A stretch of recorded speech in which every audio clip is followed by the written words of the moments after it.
In that era when sons were valued over daughters, girls from poor families didn't get peas in their bowls. Hearing his daughter wanted peas, Kwon-sik didn't hesitate to turn around and sit at the table with Young-soon. He shared his peas with his daughter and wife. 앞으로는 내 밥 여기다 줘. 왜?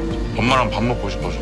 Seeing this, Young-soon smiled happily. Soon the family of three moved out. Though life was a bit harder, and they couldn't afford the rent, they were happy because now Young-soon and her daughter had peas in their bowls. One day during dinner, they suddenly heard the landlord's voice. Thinking he was coming to collect rent, they quickly hid the abalone and promised they'd pay rent as soon as possible. But the landlord brought them pork instead. He said someone had paid 3 months' rent for them. However, because the landlord's hearing wasn't great, he wrote down the stepmother's name wrong. So the couple spent forever trying to figure out who paid their rent. After Young-soon left her mother-in-law's family, she became pregnant again. The Haenyeo aunties would look after Young-soon in place of her mother, making her chicken soup from time to time. Just as Young-soon was chatting happily with the aunties, Kwon-sik came home with an injured hand. Young-soon was nearly in tears. After getting it bandaged at the hospital, Young-soon walked ahead angrily. 바보야?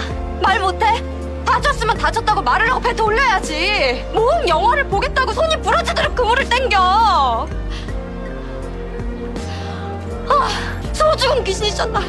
Kwon-sik followed behind like a child who'd done something wrong. Seeing how pitiful Kwon-sik looked, Young-soon couldn't bear to blame him anymore. She just silently took his hand. Though Kwon-sik was still young, he was always working hard for the family. That evening, Young-soon made dinner, only to find Kwon-sik had already fallen asleep from exhaustion. Young-soon was puzzled why on such a hot day, Kwon-sik was sleeping in long sleeves and pants. That night, Young-soon lifted up Kwon-sik's pant leg and found his legs covered in injuries. Kwon-sik's hand had mostly healed, so before dawn he was heading out to sea to fish again. Seeing their difficult life, Grandma secretly brought Young-soon her hidden savings in the middle of the night. It turned out that before her mother passed away, she had asked Grandma to help Young-soon when she was struggling. Learning the truth, Young-soon couldn't stop crying. Grandma told her to use the money to buy a boat. Young-soon clutched the savings tightly to her chest, as if touching her mother's warmth once more.